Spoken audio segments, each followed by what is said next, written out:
In the second Karen Reed trial, there are already several gotcha moments with the lawyers and their cross-examination. We're going to talk about that and more on this episode of Charlie Crimebuster. It is what some people are calling, they're calling it the fastest minutes in podcasting. The views and opinions expressed in this presentation are solely those of the individuals participating and do not represent those of city, county, state, or federal law enforcement agencies nor sponsors and platforms of this presentation. All individuals described or mentioned in this presentation should be considered innocent until found guilty in a court of law. This presentation contains subject matter such as violence and graphic descriptions. Listener and viewer discretion is advised. Well, hello and welcome to this episode of Charlie Crimebuster. We're talking about the second Karen Reed trial. A couple of gotcha moments we're going to go over, and we're going to update you and get you right up to date with what's going on in that second trial. We'll get to that in just a moment. First, bear with me with some housekeeping. If you'd like to reach out with a shout out, and we encourage you to do so, you can reach me, Charlie Crimebuster, at gmail.com. charliecrimebuster@gmail.com. You can ask questions, you can make suggestions of episodes you'd like to see us cover, and you can even lodge objections and say, hey, I don't agree with what you said. It is a safe zone here at Charlie Crimebuster. We'd love to ask you to reach out and hit the link where you can go to our sponsor, that is peacemakernetwork.com, and you can read about the great heroes of real life. I'm not talking about heroes on TV. I'm not talking about heroes in movies. I'm talking about real-life heroes. Our first responders who are there when we need them, law enforcement, and the brave men and women of the military. Check us out, peacemakernetwork.com. And if you'd like to get caught up on other episodes, shoot on over to charliecrimebuster.com, or if you like, just go to our YouTube channel, YouTube/Charlie Crimebuster. You'll see us there, and you'll see a whole bunch of podcasts that you can binge-cast. That's what James Buckland calls it. And we'd encourage you to do that as well. Again, you can go to charliecrimebuster.com, or you can go to YouTube and just look up Charlie Crimebuster. Well, thank you for allowing me a little time there to do the housekeeping. Now let's get right into today's podcast. It's the Karen Reed trial, and it is the second Karen Reed trial. As you know, the first one ended up in mistrial. So they picked the jury, and then this week is when court really started, really the trial, in my opinion. On this past Tuesday, they took a break for Patriot Day on Monday. So this past Tuesday, court started out on the first day after the jury had been selected with opening statements from both the prosecution and the defense. Now, as I told you last week, I thought one of the real differences in this trial would be the prosecutor, and yours truly was right. Yep.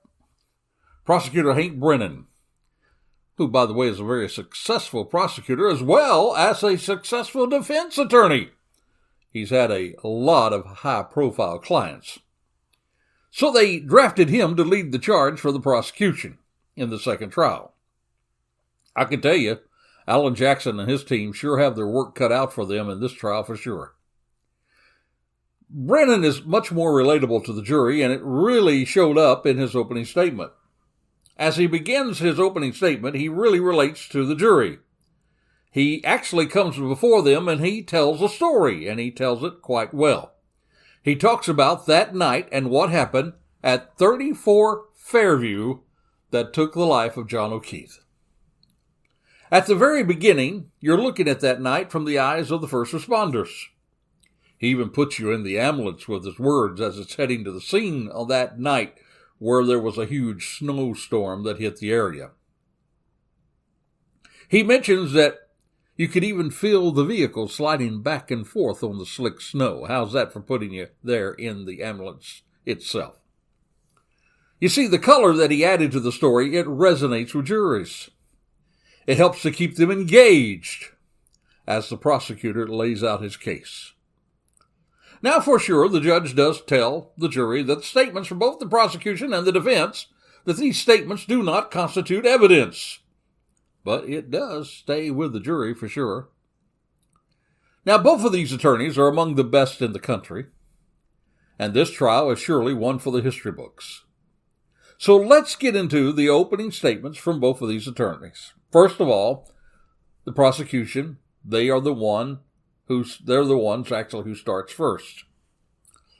So Brennan, he told the jury that Reed and John O'Keefe were arguing during the last minutes before she allegedly hit him with her Lexus and fled. He lays the groundwork for motive, as he mentions that in the days before John's death, there was certainly trouble in paradise. In other words, they were having some serious relationship issues. Now, you and I both know that in itself does not mean that Karen Reed murdered her boyfriend. But it does act, for some, as a motive as to why this may have happened. You know, that's what we really look for, don't we? All of us. It's kind of human nature. On the other hand, we all know that relationships have their problems, but does this really mean that she actually hit her boyfriend John or not? Now, one of the other things that I'm picking up and observing this trial is the way that the prosecution is facing the trial. It appears that they're doing a whole lot more in this trial versus the last trial to humanize the victim, John O'Keefe. At this point in the trial, you're not hearing a whole lot about the fact that he's a police officer. You're hearing a whole lot more that he is a son, that he is actually the guardian of his niece and nephew that he adopted after their parents' deaths.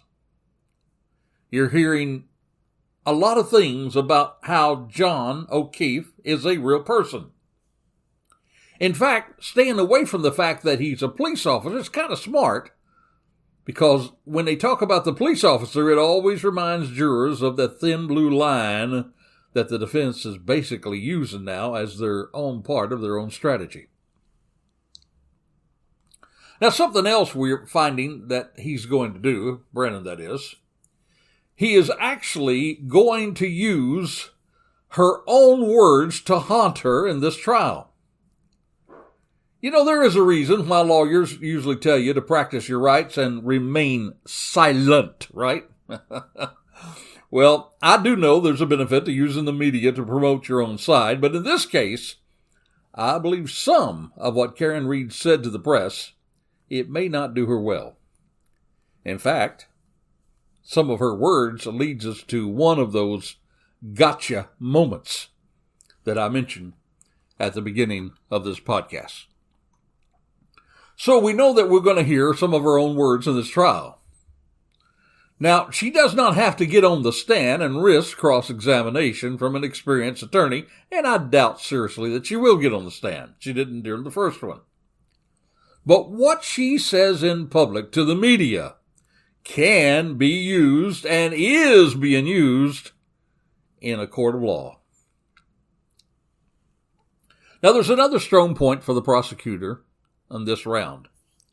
And that is, I believe you're going to see, and we're already hearing about that in the openings, that he's going to have better experts for his side.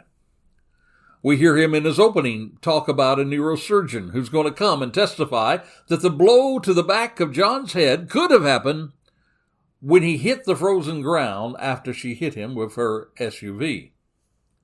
Now, he's going to need to do that because they've got to counter the fact that the autopsy says that he died from blunt force trauma and hypothermia, but it also says that the manner of death, listen to this now, was undetermined. It says by the autopsy and the medical examiner, it does not say that he was murdered. So he's going to use a neurosurgeon and other experts, perhaps, to offset what their own medical examiner said. Now, he's also going to use something else. He talks in his opening statement about the temperature of John's own phone. You recall James Buckland and I, when we talk about our episodes on our YouTube channel, we often mention the words digital footprint. But now he's going to use that digital footprint to talk about the temperature as it dropped through the night as John O'Keefe was lying on the lawn. So Brennan told jurors to pay close attention to the data and battery temperature of O'Keefe's phone, which was recovered from under his body. That data recorded is time-stamped. It stamps the time of Keefe's movements, and it's going to show a small window where he's going to try to say that only Reed and he were together. And he said that that would ultimately prove that he died where he was found. You see, the defense is saying that, well, he was beat up and then brought out, so maybe he was dead already, and they brought him out of the snow. But this is going to be really interesting as it develops in this trial. But I got to tell you, in my mind, the defense can easily work with that, saying it could also be true if he was beaten up in the house and then brought outside and moved to the yard. So basically, Brennan's opening statement, he is saying, and get this now, because here is one of those gotcha moments in the first week of the trial. You see, Brennan said that after Keith got out of the car, that Reed floored the gas in reverse, striking him, and left him to die in the cold. He also says in his opening, that Reed's own statements acknowledge that, recalling she said, I hit him, to a first responder. Now, the defense is playing that around, saying, well, she was really saying, did I hit him? But here is the gotcha moment. Brennan also played a jurors for the clip from an interview that she gave Dateline. And in that interview, clearly she says, I didn't think I hit him. I could have clipped him, but he didn't look mortally wounded as far as I could see. Wow. That's a gotcha, right? She said, I didn't hit him. I could have clipped him. He didn't look mortally wounded as far as I could see. That, my friend, is a gotcha moment. Will it really impress the jurors to be able to say guilty without reasonable doubt? Who knows? Now, next we're going to talk to you about this week how the defense had their own opening. Now, remember, Alan Jackson, he himself is not a rookie lawyer as well. And he's already stopped one prosecutor from putting Karen Reed in jail. We're going to get to that in a moment. We're going to talk about his opening and some more things that happened this week. But right now, it's time to take a break, and it is time for Charlie Crimebuster's Crazy Crook of the Week. Well, our Crazy Crook story now is a DUI suspect who tried to outrun the cops. And here's where it gets crazy. He slowed his van at one point in this pursuit. He slowed it down. I can't make this up. He slowed it down to offer a cocktail out the window for one of the police officers. At least that's what Florida body camera video shows. It happened just after 3 p.m. Saturday, April the 19th. As the deputy was manning a roadblock here in Florida at Sebring. That's what the Highland County Sheriff's Office says. Now, the driver, he managed to escape the scene only to crash several miles away near the Sebring Regional Airport. He actually asked the arresting deputies if they had fun chasing him. At least that's what the video shows. You see, strange things happen all the time when you're in law enforcement. That's what one of the officers said. He said, however, this one might just make the books, and I believe it did. That's what the Sheriff's Office at least wrote in their April 21 Facebook post. They went on to say, we'd be interesting to hear from anyone else who's been offered a vodka by this suspect in the middle of a vehicle pursuit. I don't think it happens too often. Or if that same suspect calmly tried to walk away from a crash. And he did that time, puffing on a cigarette, despite being surrounded by deputies. Oh, yeah, and it keeps going, my friend. That same suspect asked why he was being arrested. He commented to the deputies, hey, but you guys had fun, though, right? You guys had fun. And that driver, believe it or not, only stopped walking away after he was hit with a stun gun, knocking him to the pavement. So, my friend, this crazy crook, who, first of all, thought he could drink and drive, that's crazy. Then on the pursuit, he slowed down enough to offer another officer a drink who was trying to stop him, and then said, hey, did you have fun? And still did not heed their warning to stop and got tased This indeed is Charlie Crimebuster's Crazy Crook of the Week. All right, now, my friend, back to our main focus. Alan Jackson. Well, he comes out on his opening statement swinging. And Alan Jackson tells the jury that the investigation into John O'Keefe's death was corrupted, quote, from the very start. He said the entire case is the definition of reasonable doubt. Now, he opened for the defense and he told the juries right up front that his evidence and experts will prove that no collision occurred and that the police investigation into O'Keefe's death, well, it was marred by bias and corruption. And of course, as you can imagine, he singled out Michael Proctor. That was the lead investigator. Actually called him a cancer that touched every part of the case.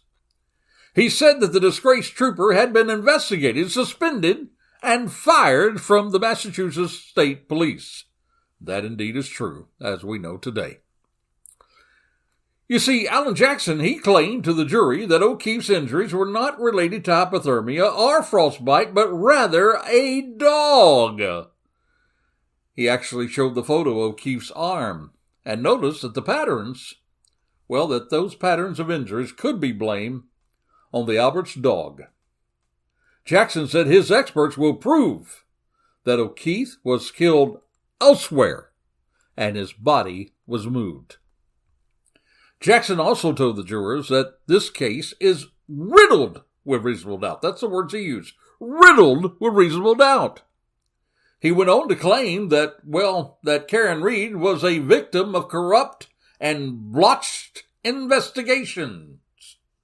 And he urged the jurors to return verdicts of not guilty. Pretty powerful opening statement from both the prosecution and Alan Jackson. Now, let's take a moment. Let's kind of summarize the rest of the week. And including in our summary is another, hold on to it, another gotcha moment. Now, the first one I shared with you was Karen's own words that the prosecutor, Brennan, played before the jury. She said, "I may have clipped him, but he was not mortally wounded." Now, that's one for the prosecution. But listen, there was also one for the defense, and we're going to share that with you. But on day 2, well, one of the witnesses called to the stand was John's mother. That's Margaret Peggy O'Keefe. And I got to tell you, she gave a really moving testimony about how she had first suffered through the loss of her daughter, who died of cancer. And then her son-in-law, whose death was followed 2 months later. Remember, I told you about that. He had a heart attack. So then, of course, John, he took over the custody of his nephew and niece. And then she begins to talk about the death of her son, John. Now, she talked about how she learned that her son had died and she was driven to the hospital by the family and a friend of Carrie Roberts. She heard about the fact that there was something wrong.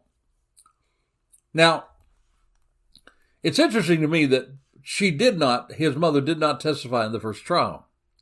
But again, what I'm pointing out to you, we have Brennan doing more to humanize John O'Keefe before the jury, to get the jury centered on the fact that a person died, and this person had a mother, and this person had people that were dependent on him, and people who loved him.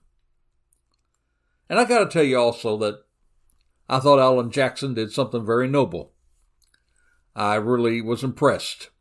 Because when it came time for the cross-examination, and anybody knows anything about these trials can know that cross-examination can be tough on anybody, and particularly when you're being cross-examined by Alan Jackson. But this time, when he stood to cross-examine John's mother, Peggy, he simply used that cross-examination of Peggy to, first of all, number one, express condolences. And then he simply said, "No questions." You see, he did not put her through cross-examination. And that was a very good look for Alan Jackson, and only proper in my own mind. But there was someone else that was brought to the stand. There were several witnesses, actually. One by the name of Carrie Roberts. That's Karen's friend who was with her on that fateful morning when they found John's body. She was called to the stand as well. And we'll let you know a little bit about that in a moment. Day 3, though, was basically a smear Karen Reed day. The prosecution had someone read dozens of texts which appeared to show John O'Keefe and Karen Reed, well, they were in all kinds of arguments hours before she allegedly struck him with her vehicle and left him to die in the cold, according to the prosecution. And he began to talk about texts that were exchanged between them all on the afternoon of January the 28th, 2022. It did let us know that relationship was rocky. One time she said, "Tell me if you're interested in someone else. Can't think of any other reason you've been like this." And John, he just says, "Nope." And then he followed that up with, said, "Things haven't been great between us for a while. Ever consider that?" Then in another text, O'Keefe writes, "Well, sick of always arguing and fighting. It's been weekly for several months now. So yeah, I'm not as quick to jump back into being lovey-dovey as you are apparently."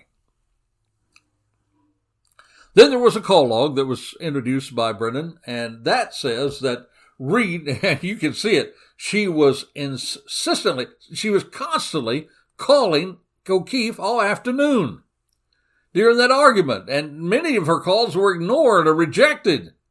And then he even sent a text and he said, "I am not answering, stop calling." You can really tell that Karen was really agitated and kept bothering him all through the day. So on the third day, I just call that smear Karen Reed Day. Every way they could, they tried to make her look as a very, very unstable person. Now on the fourth day, well, there was a field trip. Yep, a field trip. The jury got to go to the scene there at 34 Fairview. And there was a surprise there. A surprise was, but not in the court, but while the reporters were reporting on the jury going to Fairview, they also talked to a nearby neighbor, and a neighbor weighed in on the case. And I got to tell you, they should call him as a witness for the defense. This neighbor said on camera, he said, "There's some things to make you think. You know, a snowplow operator came by at 2-something in the morning, 2:30, and there was nobody on the lawn. And if there was nobody, that meant that Karen didn't hit him." He went on to say people came out of the house one by one and nobody even saw him on the line. Then he said the Alberts acted extremely suspicious. You see, first of all, Albert and the ATF agent, they got rid of their phones. Yep, got totally rid of their phones one day before the state was reaching out to them. Why did they do that? He refloored the basement. That's the same place the defense had pointed out that the fight could have happened, but he refloored the basement. That basement was never really checked by crime scene analysis, by the way. He got rid of the dog. Remember the dog about the dog bite? Well, he got rid of that dog. Neighbor even talked about several others who had been bitten by the dog. And then he even got rid of his house. The house where they said that O'Keefe, the defense said, was beaten up in. They got rid of that house and they sold it and they moved out. Now, none of this proves anything that happened. But boy, it certainly is suspicious activity. Do you not think? Now, that neighbor that was interviewed that week by a reporter, he was not in the trial. The jury didn't hear this. But you can rest assured, Jackson will certainly revisit these suspicious activities in the trial. And, yep, there was another gotcha moment. And if you've been following the case, you know the text from McCabe's phone. That text.